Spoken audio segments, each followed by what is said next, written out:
would you do if you stumbled upon a type of technology that was so energetic that it caused all sorts of anomalous activity, and years later you find out that very same anomalous activity crashed a UFO?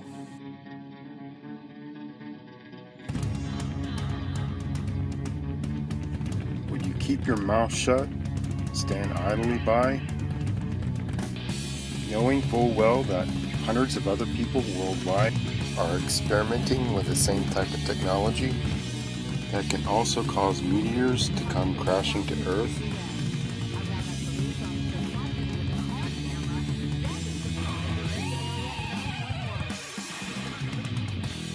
The Bible also speaks of a star named Wormwood hitting Earth, causing a third of the planet to die. Fortunately, no one died when the meteor exploded over Russia this past February.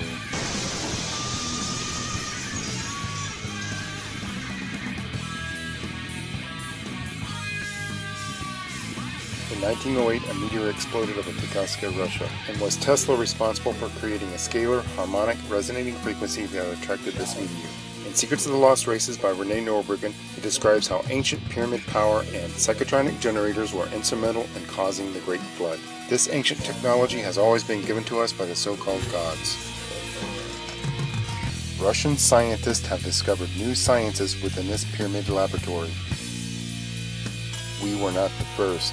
There are pyramids on the Moon and on Mars, as well as ancient temple pyramids, ancient buildings, ruinous cities.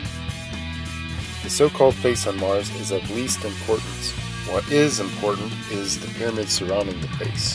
How the pyramids are laid out with precise geometry and how they match with Asbury Hill at the 19.5 degree latitude clearly shows that we were not the first. And if pyramid power was so great, why is Earth the only survivor? The reason is the Holy Spirit provides living energy in water, as is needed for all life, including interdimensional life.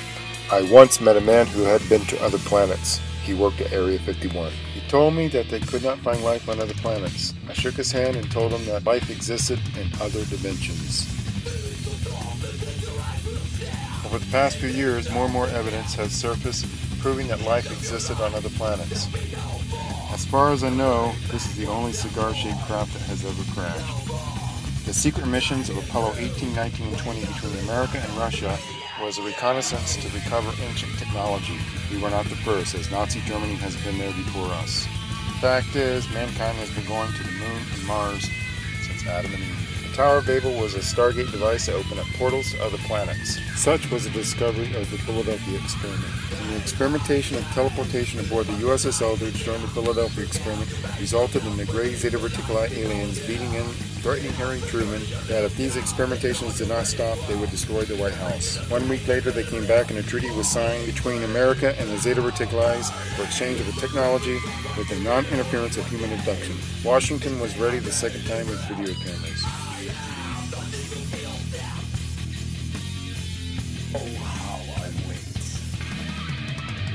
In 1991, I had my first out-of-body experience in which I traveled outside the Milky Way galaxy. Thinking Aloud was my favorite TV show at the time. In 92, I met Gina Marino. Sterling's incubus was regrouped in my living room. And after a bad fight, the group split up. Sterling von Scarborough impressed upon me to research esoteric science. In a dream in 95, I met Satan and he shapeshifted into this red devil. In 97, Alan Greenfield confirmed the name Goliath. In 98, I learned of the Anthroposophical Society. I stumbled upon the PK Man in 2007. Ted Owens was in communication with the aliens that destroyed the Challenger space shuttle.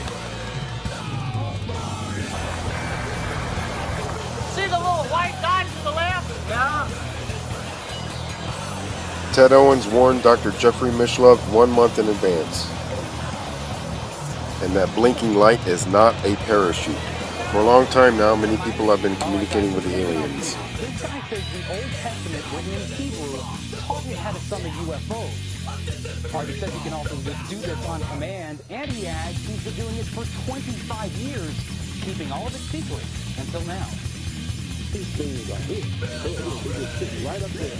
We met up with Prophet Yahweh, seer of Yahweh, at Doolittle Park off Lake Mead. We picked the day, we picked the time, and we picked the location. When the prophet started praying for a sighting, I wasn't exactly convinced. I pray, O Yahweh, that you send a sighting, so that they know that I am not mentally ill. I am not a false prophet, like those who seek to kill me say I am. I see something straight up. Oh, brother, look here, there it is. You can barely see it, a white speck. Then, another sighting. I got it. Photojournalist Jonathan Hawkins locks in on it. Let's take a closer look here. It's an orange sphere that appeared out of nowhere.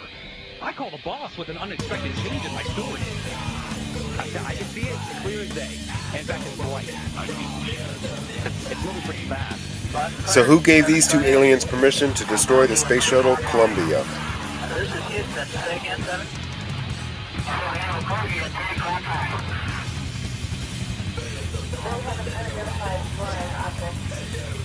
All advised that appears to be tumbling. It seems to be tagging along with it.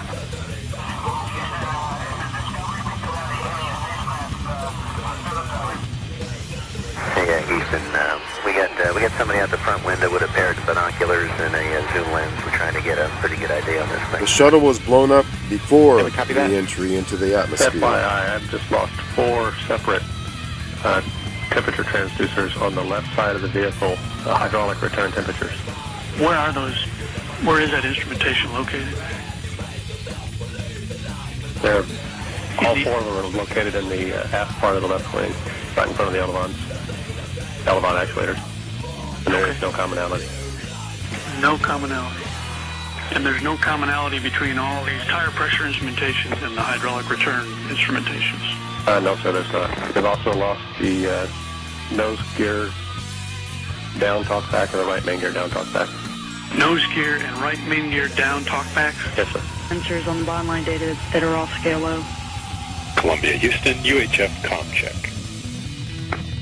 There is circumstantial evidence to suggest that one of these UFOs is one I shot down.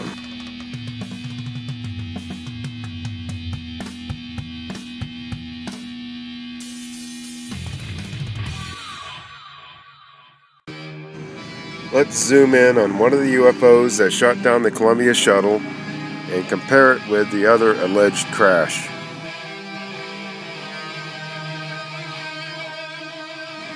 It is hard to tell for sure, but it looks like a close match. The rock that Moses struck with his rod has been found and has been scientifically confirmed that a river gushed out of it, causing a 3-mile wide lake. Sooner or later, somebody is going to figure out how it was done. When properly used, these devices can be very beneficial. Unfortunately, these devices are considered pseudoscience. My inventions are pragmatic and empirical and are no longer pseudoscience. I am introducing a new scientific paradigm that is paramount to Earth's sustainability. And yes, my invention shot down this meteor. God is present in all walks of life, as indicated by Dr. Masaru Emoto's water crystallizations. It is imperative that we learn to coexist. The power of words affects water crystallization more than music. God created evil. The Spirit of God also creates a life force that is found in water. The Earth is a lot older than 6,000 years. I have scientific and mathematical proof that God exists. It is up to society to establish a new paradigm. This is what happened when the aliens attacked me and my invention. The next day, I photographed the sky where I saw the UFO. These digital artifacts are exactly where I saw the UFO, as these cloud formations also had a portrait of Jesus Christ. During the alien attack, I prayed to Jesus Christ for the attack to stop, in which it did immediately. My name is Craig. I am Ambassador Goliath, demon incarnate. Accidentally shot down a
I never did get a chance to tell Sterling that God never died on his knees. Our soul is a little piece of God from the infinite. Any piece of infinity still equals infinity. Likewise, anything that can be immortal has always been immortal. There's only two paths that the soul can go, towards complete nothingness or complete somethingness. Does God believe in you? Mr. President, this is no longer a matter of national security. It is no longer a matter of global security. It is a matter of galactic security. The rules of engagement have changed with the Mayan calendar. If we do not learn to coexist under congruous volition, the power of your free will that's in harmony with others' free will, we will push the Holy Spirit away. And a third of the planet will die. You see, it's not God coming to destroy our planet. We are destroying our planet ourselves. There are those that don't believe in God, but the Trinity of God actually equates down to force, form, and function. Force of the Holy Spirit, form of the Father, and the function of Jesus Christ. In my upcoming book, I will prove mathematically that God exists as a singularity consciousness, pure consciousness, and that our soul is part of that consciousness. I have had many spiritual encounters that have led up to this point, including meeting Jesus Christ, meeting Satan, and meeting 6 men in black that have made this film possible. Mr. President, the New World Order is inevitable, but how we implement the New World Order will determine the longevity of Earth. I have a plan on how this can be achieved. Mr. President, the government is like a mirror. What the government does reflects back towards society, and what society does reflects back toward the government. Mr. President, I have sent detailed information to Dr. Michio Keiko and Dr. Jeffrey Mishlove, among others. I have not disclosed on how to build my invention, as it remains proprietary and is worth more than anybody could ever afford. I have seen a grim future, but I've also seen a bright future. Let not history repeat itself like the legends of Lemuria and the legends of Atlantis. As long as we have green grass and blue sky, the end of the world is not here.